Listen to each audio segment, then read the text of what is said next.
Capítulo 3. A autoridade por meio da fé. Todo aquele que responder prontamente ao chamado de Deus terá em sua vida sinais divinos, confirmando a presença do Senhor no seu ministério. Isto é promessa do Senhor. Porém, nunca se esqueça de que cada sinal é realizado por meio da autoridade que o Espírito Santo nos dá. E que, na condição de servo dele, uma autoridade espiritual que você deve colocar em ação, desde a criação do mundo, Deus delegou ao homem toda a autoridade sobre a terra e o colocou como coroa da criação. Diz o livro de Gênesis que Deus criou o homem à sua imagem e, além de ordenar que ele multiplicasse, disse que subjugasse a terra, dominasse os peixes, as aves e todos os animais que andam sobre a terra. Gênesis 1, 27 e 28. A palavra sujeitar, conforme o dicionário, significa dominar, mandar imperiosamente. Já o termo dominar significa ter o total controle sobre determinada coisa. Portanto, já essas palavras expressam poder, já que marcam o domínio real e autoridade sobre o ser vivente, concedidos por Deus ao homem. Mas este domínio foi perdido quando o homem caiu em pecado. Satanás arrebatou-lhe a autoridade e se tornou senhor da terra. O homem perdeu a escritura de propriedade dessa autoridade. Satanás a roubou. Porém, quando Jesus morreu na cruz, ele não só redimiu, como também derrubou a barreira que nos separava de Deus. E adquiriu para nós o direito de sermos feitos filhos de seu Pai. Ao realizar isto, ele arrebatou do diabo a autoridade que este nos tinha roubado e entregou novamente nas nossas mãos. Posso garantir que agora temos a autoridade que provém de Deus e que, por meio da fé nele, podemos retirar qualquer coisa das mãos do diabo. Basta reconhecer que somos herdeiros reais e co-herdeiros com Cristo no reino dos céus. Nosso Pai é nosso dono. Ele tem o título de propriedade sobre nós. Quando assumimos nosso direito pela fé, estamos capacitados para exercer autoridade sobre os poderes diabólicos deste mundo. Se Satanás atua em uma pessoa ou em uma situação, temos o poder de interferir e mudar totalmente a situação. Porque por meio da cruz, nós recuperamos toda a autoridade divina que tínhamos antes. O exemplo disso me ocorreu com os meios de comunicação na Argentina. Não era permitido pregar o evangelho de Jesus Cristo pelo rádio e pela televisão, mas em 1992, quando realizamos uma grande campanha em uma província do norte do país, junto com 80 igrejas daquela região, solicitamos a várias estações de rádio e televisão que nos vendessem espaços para transmitirmos os cultos ao vivo. Em resposta, eles nos cobraram uma quantia astronômica, argumentando que no dia anterior haviam cobrado a mesma quantia a uns políticos que tinham realizado um comício. Nós não concordamos em lhes pagar o que eles estavam pedindo. Não concordamos em lhes pagar o que eles estavam pedindo. Não tínhamos esse dinheiro e a quantia era realmente exorbitante.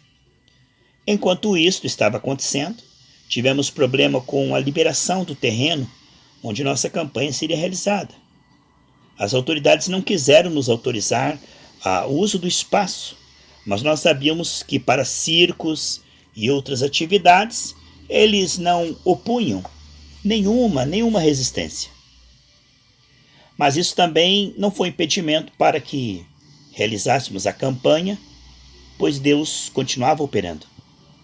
O irmão nos cedeu um enorme terreno que ele tinha fora da cidade. O único inconveniente era a escassez de meios de transporte para chegar até ali. Por aquele lugar só passava um ônibus e com pouca frequência. Esse fato nos preocupou muito, como é que as pessoas iriam chegar de noite até aquele local. Como é que iriam retornar depois para suas casas? Alguns dias antes do início da campanha, a dificuldade aumentou. O desânimo começou a reinar sobre a minha equipe.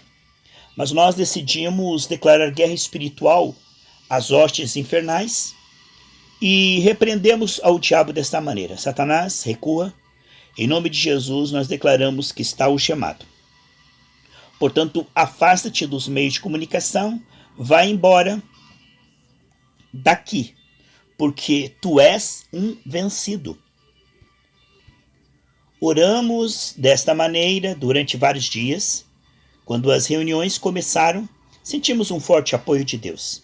Durante um daqueles momentos de intercessão pela campanha, o Espírito Santo começou a mostrar, por meio de visões a vários irmãos, um homem caindo do seu trono junto com estruturas diabólicas. Certa manhã Deus me disse: você deve transmitir essa campanha em cadeia direta, de rádio e televisão.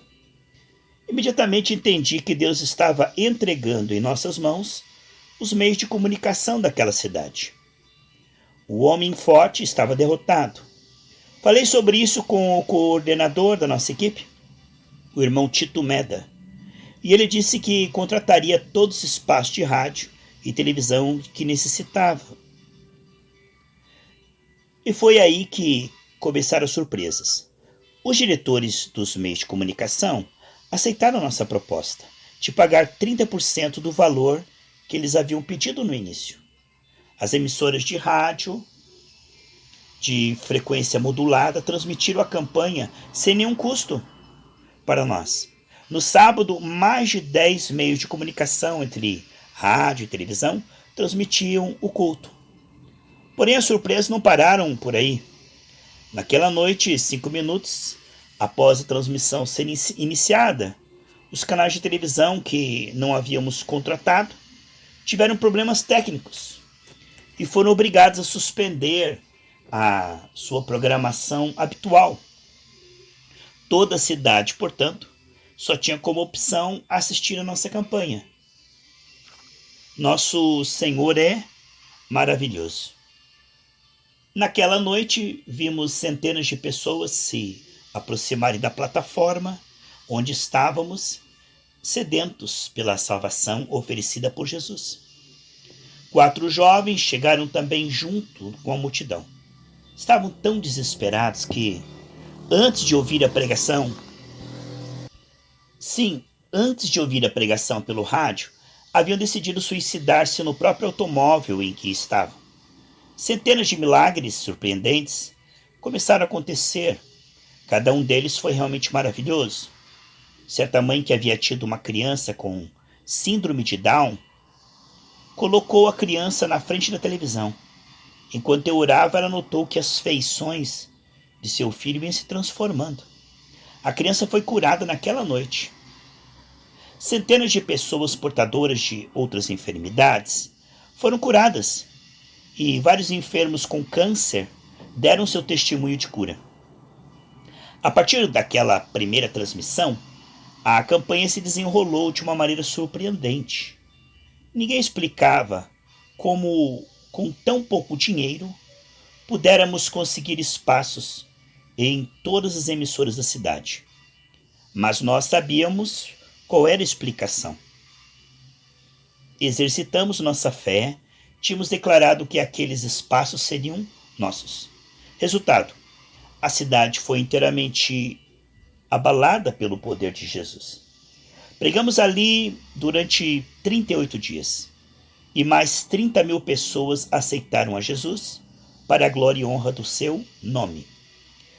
Gosto muito de contar a história de um pastor da província de Jujuy que tinha em sua igreja um médico muito bem de vida que todo mês pagava passagem de avião para que o pastor fosse estudar em um seminário bíblico em Buenos Aires. Quando o avião decolava, o serviço de bordo era iniciado. A aeromoça perguntava ao pastor: "O senhor quer comer ou beber alguma coisa?" E ele sempre respondia: "Não, obrigado." O tempo passou. Depois de muitas viagens, o pastor finalmente concluiu o seu curso. Como prêmio por sua graduação, ele recebeu uma importante oferta antes de regressar ao seu povoado. Naquele dia ele entrou todo eufórico no avião, esperou que a aeromoça passasse e lhe oferecesse alguma coisa.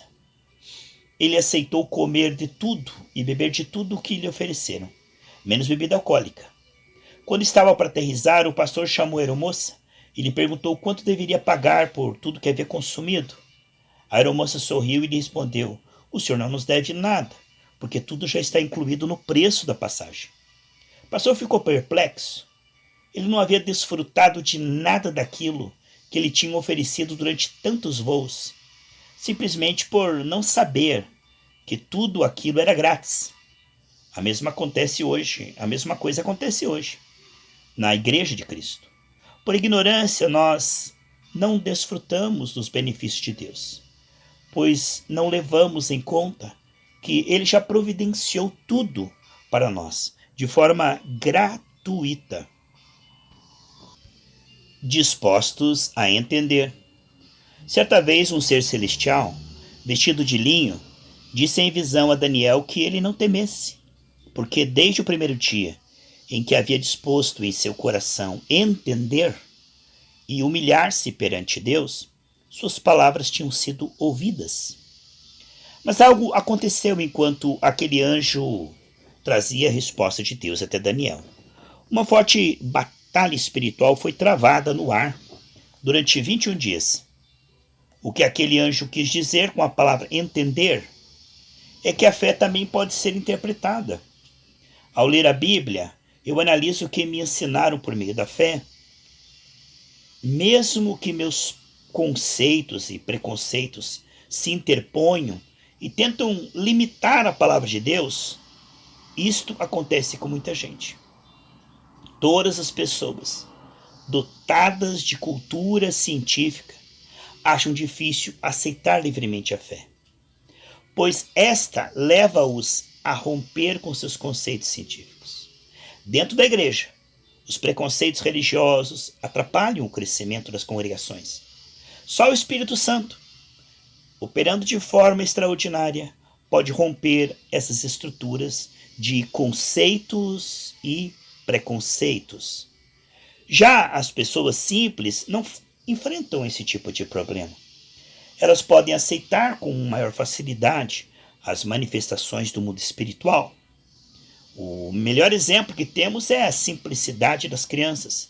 Jesus disse que se não formos como crianças, não entraremos no reino de Deus. Se alguma coisa devemos reconhecer de excepcional nas crianças, é a inocência, é a simplicidade com que aceitam e creem. Elas não têm preconceitos. Aceitam com total fé tudo o que seus pais e adultos lhe ensinam. No livro de Lucas, encontramos Jesus regozijando-se ao declarar que seu pai ocultou, escondeu os assuntos do Espírito aos olhos dos sábios e entendidos e os revelou aos pequeninos. Mesmo que, na realidade, muitas pessoas tentem interpretar a Deus mediante seu entendimento, somente pela fé podemos conhecê-lo. Todos, em alguma oportunidade, encontramos pessoas que rotulam de loucura as coisas de Deus, ou chamaram de loucos aos que creem na mensagem do Evangelho. Mas a Bíblia diz que Deus se agradou de nos salvar por meio da fé na sua mensagem, e não por causa de nossos raciocínios inteligentes sobre a mensagem. Sejamos como crianças que creem com ingenuidade. Não limite sua fé. Existe um supercomputador que, segundo os especialistas, contém todo o conhecimento acerca do homem. Com a memória cheia de uma quantidade incrível de dados, lhe foram inseridos esses dados, este computador é capaz de nos fornecer todo tipo de informação que quisermos em qualquer área do saber humano. Suponho até que ele possa dar-nos informações secretas sobre todos os países do mundo. Porém, se lhe pedirmos alguma informação sobre coisas espirituais, ele não poderá responder. Não, ele não poderá nos responder sobre isto, porque não entende o extraordinário, o espiritual. Ele só dispõe de dados relativos à sabedoria humana.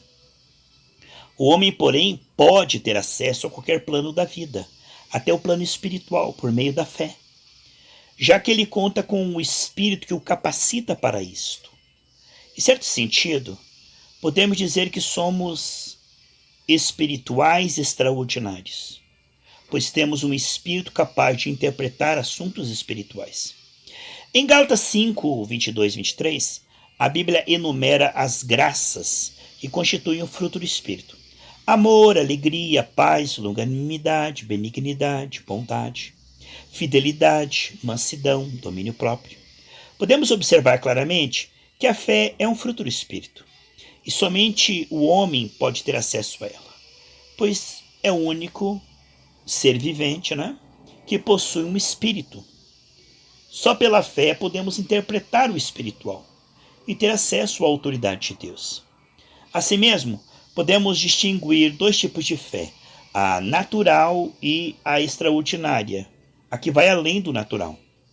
Durante minha primeira viagem missionária ao norte da Argentina, uma noite de verão, pediram que eu pregasse na reabertura de uma igreja.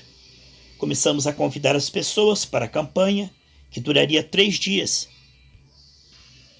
Preparamos os bancos com madeira usada e troncos de árvores. No primeiro dia compareceram poucas pessoas, mas o poder de Deus fez com que elas corressem e contassem aos seus amigos os milagres e maravilhas que tinham acontecido ali. No segundo dia veio muito mais gente, e no último a igreja estava totalmente lotada. Ao constatar que a maioria das pessoas ali não conhecia o Senhor, eu me emocionei. A viagem de 1.200 quilômetros tinha valido a pena. Porém, assim que começou o último culto, notei uma pequena agitação no meio do povo. Algumas pessoas agitavam os braços, algumas crianças estavam muito inquietas. Uma praga de mosquito havia entrado na igreja e começado a atacar as pessoas. Algumas pessoas tentaram proteger-se usando líquido repelente, mas não adiantou. Parecia que a nuvem de insetos se multiplicava cada vez mais. A fé natural não funcionou ali. Era uma situação nova e muito difícil para mim. Pensei que enquanto eu estivesse pregando, as pessoas estariam totalmente distraídas, espantando os mosquitos, e não prestariam atenção à mensagem. Naquele momento, Deus me disse que eu ordenasse aos mosquitos para saírem daquela igreja. Imediatamente, dentro de mim, começou a atuar a fé extraordinária. Porém, eu respondi: Senhor, como é que eu vou fazer isso? Se eu der a ordem aos mosquitos e eles não saírem, eu é que vou ter que sair. Mas o Senhor insistiu e lhes respondi: muito bem, Senhor. Sei que estás comigo aqui, por isso obedecerei a tua ordem. Naquela eterna luta entre fé natural, que dizia em minha mente isto é impossível, e a fé de Deus que dizia faça isto agora, resolvi obedecer. E apesar de se tratarem de pequenos insetos, eu me vi ali como Davi diante de Golias. Porém não tive dúvidas de que obteria a vitória. Ergui a voz e falei: irmãos, vamos orar e expulsar esses mosquitos daqui em nome de Jesus? Os irmãos olharam para mim e riram. Alguns abaixaram a cabeça para que eu não os visse sorrindo.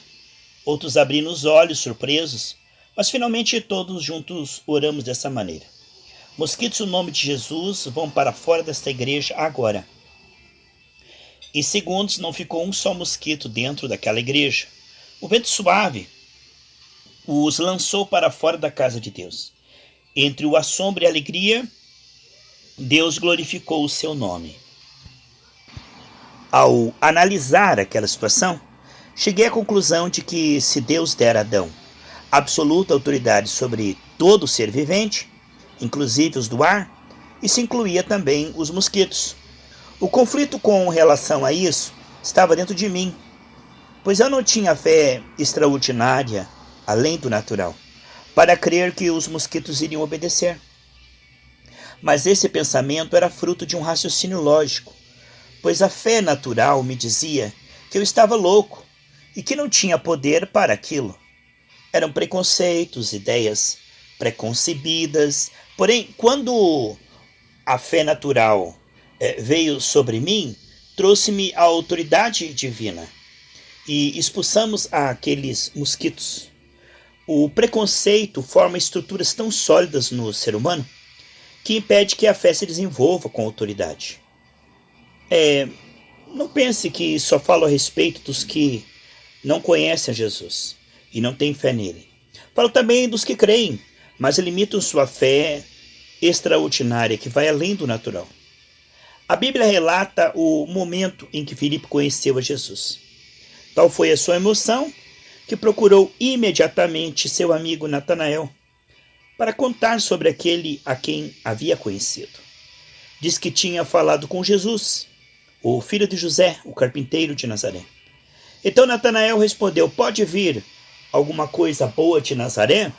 João capítulo 1, versículo 45 e 46. Segundo podemos concluir pelas palavras de Natanael, a cidade de Nazaré não gozava de uma reputação muito boa e, consequentemente, a figura de Jesus ficava prejudicada por ele ser daquele lugar. Talvez Natanael nem tivesse ousado aproximar-se de Jesus se Filipe não tivesse insistido para que ele o fizesse. Seu preconceito estava impedindo que ele conhecesse Jesus e certamente o impediria de ser salvo. Mas quando Natanael se aproximou de Jesus e este revelou seu poder, as estruturas que limitavam a sua capacidade de crer se romperam. A própria religião é um grande inimigo de Deus, porque gera preconceitos religiosos que limitam as pessoas. Muita gente só passa a crer nos milagres quando os experimentam em suas próprias vidas, ou quando veem realizados na vida de um ente querido. Por isso necessitam de sinais para ter fé em Deus. Onde Deus estiver, ali haverá sinais. Eu sei que onde está a presença de Deus, há sinais. Devemos deixar de lado todo o preconceito que limita o acesso a essa fé extraordinária e assumir a fé. Sim, assumir por fé a autoridade que Deus nos deu. Os sinais são algumas das maneiras pelas quais as estruturas pré-estabelecidas são quebradas. Por meio deles, muitas pessoas passam a viver pela fé. A Bíblia nos ensina que os sinais seguirão aos que crerem.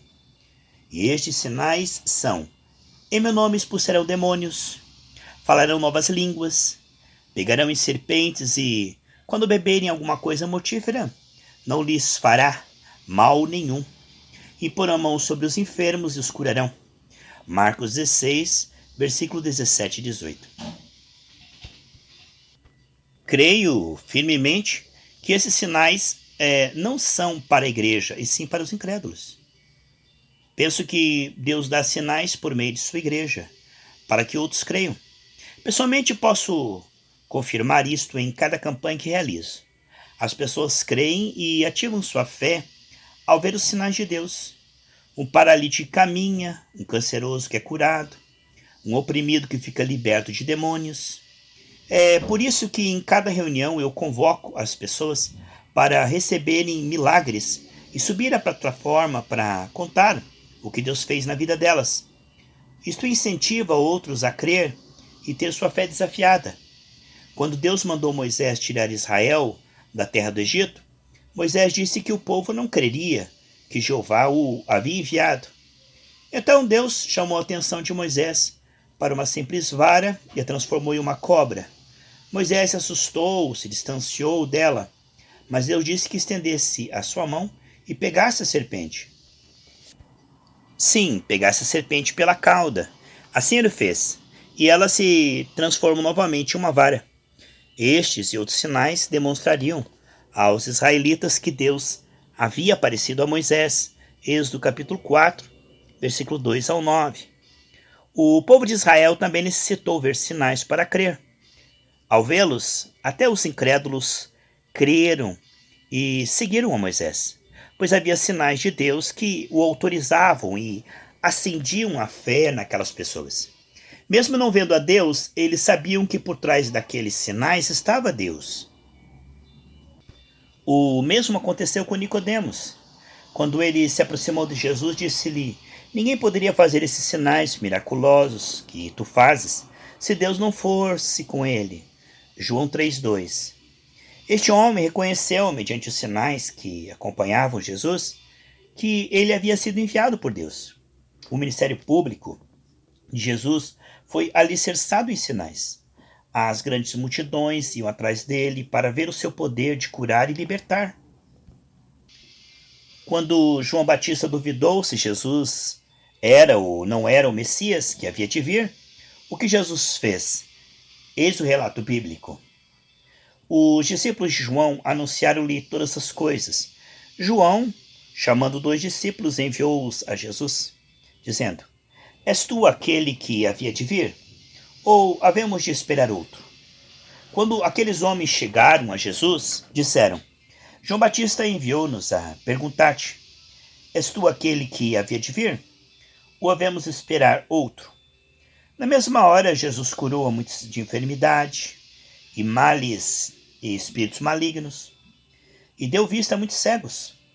Então lhes respondeu: Ide e anunciai a João o que tendes visto e ouvido. Os cegos veem, os coxos andam, os leprosos são purificados, os surdos ouvem, os mortos são ressuscitados, e aos pobres é anunciado o Evangelho. Lucas 7, versículo 18 ao 22. Jesus não lhes disse: Vocês não estão vendo com quanta sabedoria eu falo? E se mostrou-lhes sinais. Por meio dos sinais, João reconheceria quem era ele. Quem ele era. Deus sempre tratou seus filhos com sinais. Por exemplo, Deus sempre guiou constantemente o povo pelo deserto em uma coluna de nuvem durante o dia e uma coluna de fogo durante a noite. Eram 2 sinais. O maná que caía do céu a cada manhã era outro sinal. O velo de lã usado por Gideão foi outro. As curas que Jesus realizou foram muitos sinais. Há um mundo que busca o verdadeiro caminho, e Deus quer que este mundo saiba que o caminho é Jesus. Os sinais são só uma viva demonstração da presença de Deus. A igreja verdadeira. Quando estudamos o tabernáculo de Israel, observamos diferentes elementos que nos revelam grandes verdades acerca de Deus. Mas há uma verdade em especial a que quero me referir, a Arca da Aliança. O tabernáculo era composto de diversas áreas. Uma delas era o lugar santíssimo, onde a pessoa se encontraria na presença de Deus e somente o sumo sacerdote poderia entrar ali uma vez por ano. Após vários rituais prévios, o lugar santíssimo se achava na Arca da Aliança. Dentro dela se encontravam as tábuas da lei e a vara de Arão. Podemos falar muito a respeito deste assunto, mas o que quero fazer agora é notar que onde está a presença de Deus existem sinais. Essa vara representa os sinais de Deus. O mundo está buscando sinais para identificar o caminho correto. Deus nos deu esses sinais. Da mesma maneira que os deu a Moisés, a João Batista ou a Nicodemos.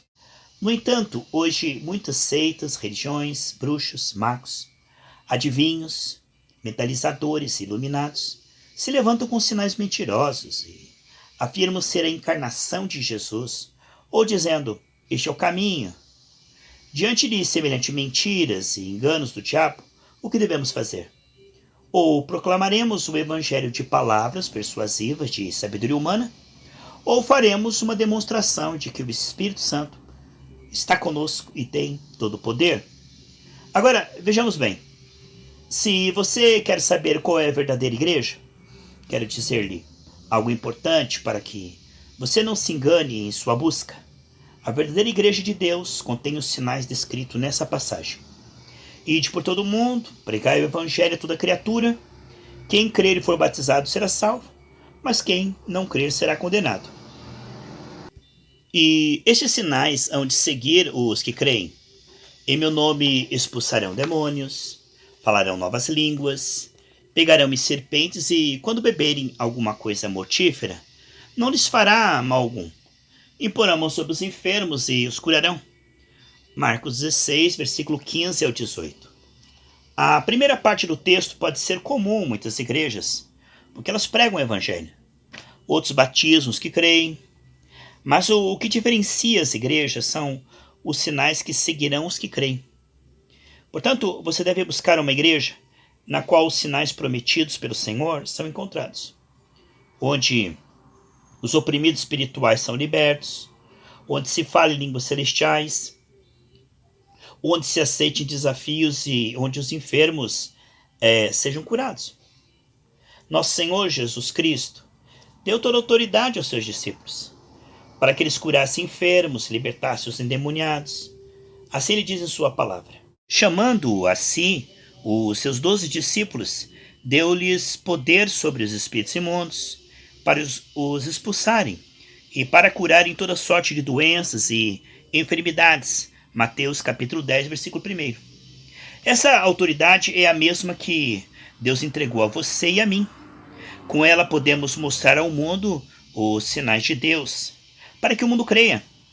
O próprio Cristo causava admiração às pessoas por sua autoridade. E os religiosos perguntavam a ele: que é isto? Que nova doutrina é esta? Ele dá ordem até aos espíritos imundos e esses lhe obedecem.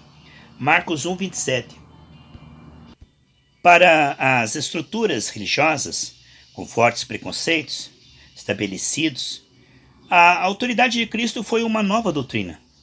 Essa autoridade é hoje sua e minha.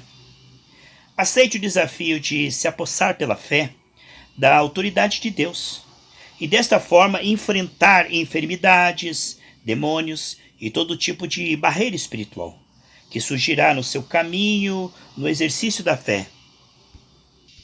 Somos herdeiros de uma das mais importantes fortunas, porém não a usamos.